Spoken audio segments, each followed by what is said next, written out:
Good morning, good afternoon, good evening, everyone. Today I have with me P Srinivas, who we used to call PC. So I will refer to him PC throughout. And he's currently the associate partner with IBM Services, based out of Toronto in Canada. But I think the more important thing that we would like to talk about is the fact that he is an alumnus of our batch, 1995, chemical engineering. So my classmate too. And apart from spending one very fruitful year, I remember because I met him a couple of times in Bangalore in '95. He decided to, waste more of his time studying. So he decided to go to IIM Calcutta and do his PGDM there. And then, of course, he joined Deloitte after that. What is more interesting actually is that he's the co-founder of Tranquil Charitable Foundation, which is based in Bangalore, and it supports the education of over 150 kids in grades 1 through 7, and about 125 alumni of the school in higher grades all the way through engineering colleges, which is amazing. So I think there's a lot of us, a lot of stuff to talk about here.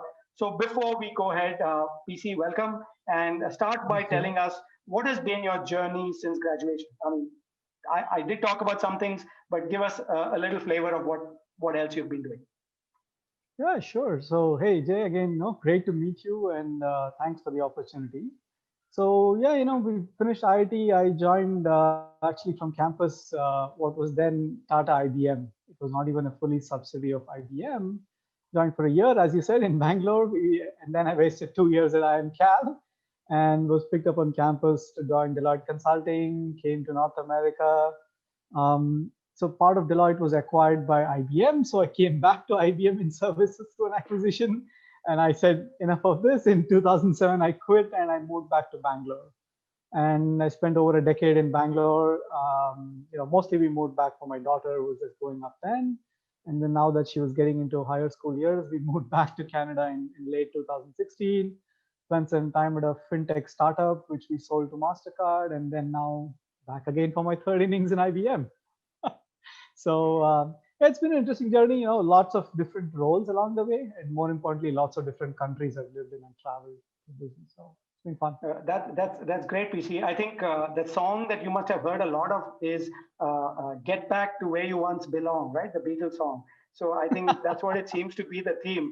I think if you remember, when I was talking to Shashi, he was also talking about that the PTI building was the same building there where Engineers India Limited was. So he also was get back to where you once belong. And I have a feeling that we are going to start getting a lot of these get back to where you once belong kind of themes in all my interviews. So without further ado, I'll give you an interesting anecdote here, right? So my current employee number in IBM dates back to 1995. So I'm one of the oldest new employees. Wow, nice, very nice. So they gave you the same employee number? Yep. Oh, that's awesome. That's very good. Okay.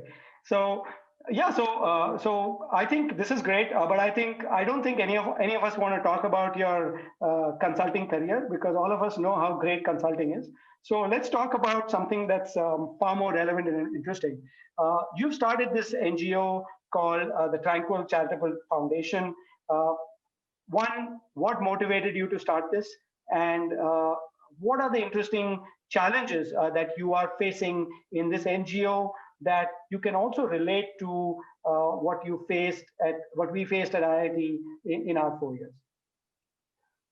Yeah, so Tranquil Charitable Foundation is something that I started with two of my co-founders. So we began this journey in kind of 2009 after I moved back to Bangalore.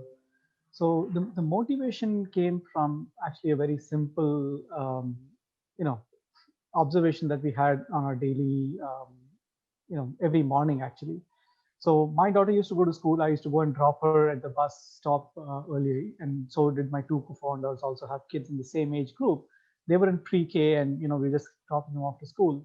And just opposite the apartment I lived in was a government school, where there were also about 150 kids. But sadly, those kids had not enough teachers, no building, no facilities, no infrastructure to actually get anything like an education.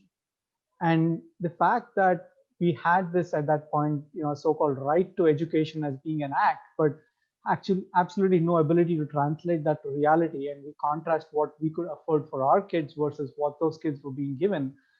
And we said we got to do something about that. And interestingly, the first time we collected funds was we actually collected funds for a Diwali celebration in our apartment, and then managed to con our builder for some more money. So we said, let's use the builder money for Diwali celebration. Let's do something good with the money we collected. And we went and bought some, sports equipment and ball and bat and stuff like that, and went to the school and presented to the kids and had some time. And then that's when the three of us said, this is not a model that we can do as a hobby. We got to get a little more serious if we want to make a change. And that's when we incorporated Tranquil Charitable Foundation as a registered trust in Bangalore. It's over the years we've got ATG certification, FCRA certification, all that.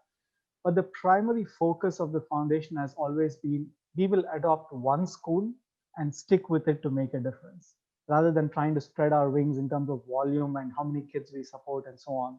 So we have a formal memorandum of understanding with the government of Karnataka to adopt this local Kannada medium public school. We've been renewing that for now 10 years. The next renewal lasts us till 2025. And we've worked through the system, primarily working with the local corporator, local MLA, local people, and the school boards to try and bring changes in the school. And that's been our model, and that's what we've always said is we want to work with the system and make it better for the kids in the school.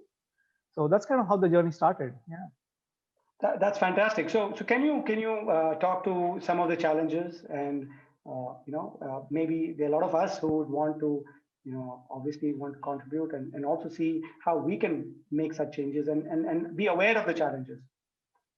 Yeah, so the challenges were, just from an infrastructure perspective, the school building was basically dilapidated. Like it had not enough rooms for classes, there was no washrooms, there was no drinking water, and that kind of stuff, right? And right when we started, we said we as a foundation, will not do infrastructure work. So we did not any of the money we've collected. We have not invested in building buildings or getting benches or do any of the what I would call hardware kind of stuff. So we partner with a lot of organizations like Rotary and others with whom we've collaborated to actually bring some of our infrastructure to the school.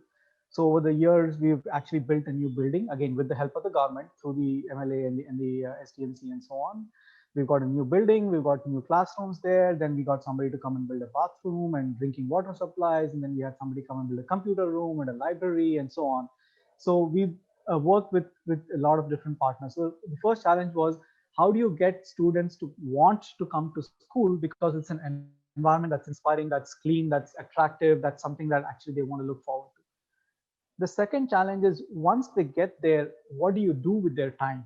Because in many cases, the kids used to come basically for the midday meal scheme, which in reality was one of the only real meals they would get in the day.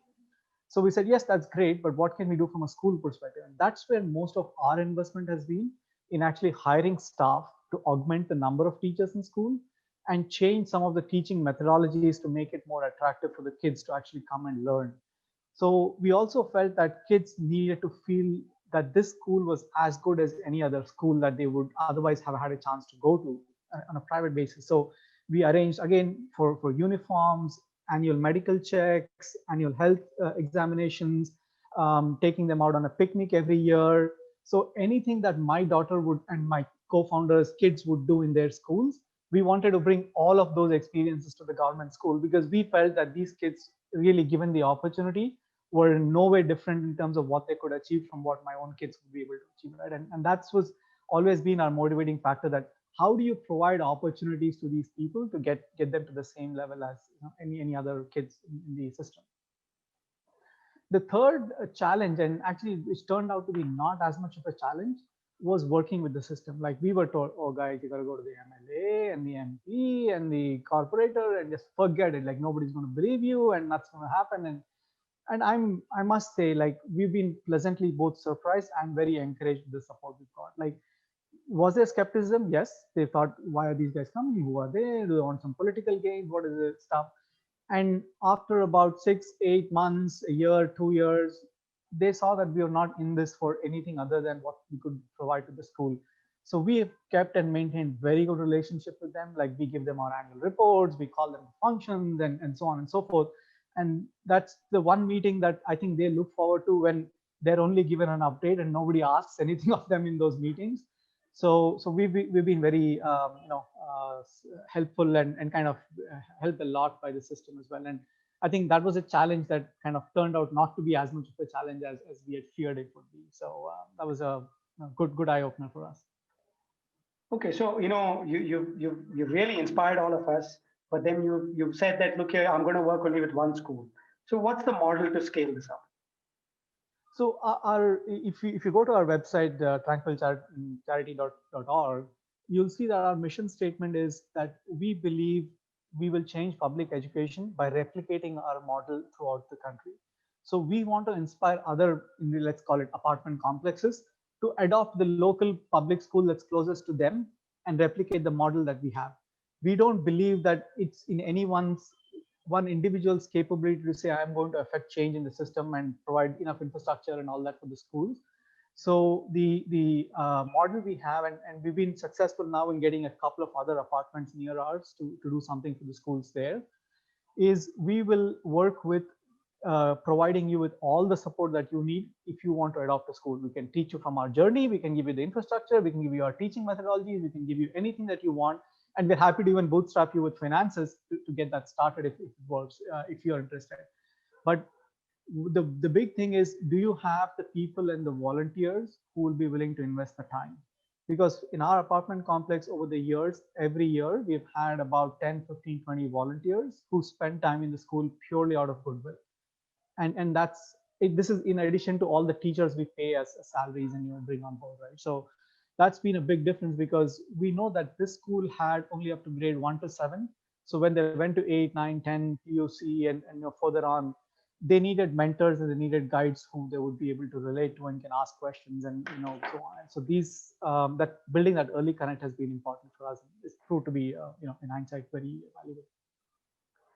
Absolutely, PC. I think this concept of mentorship, I don't think ends also at engineering. I think all Yep. of us will talk to the mentorship that's needed even beyond, and especially when people are starting their careers, mid-career, things like that. So I think that's fantastic work.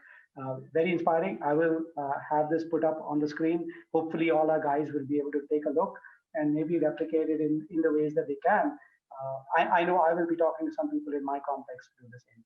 So finally, what do you miss most about IIT, if you do miss it at all?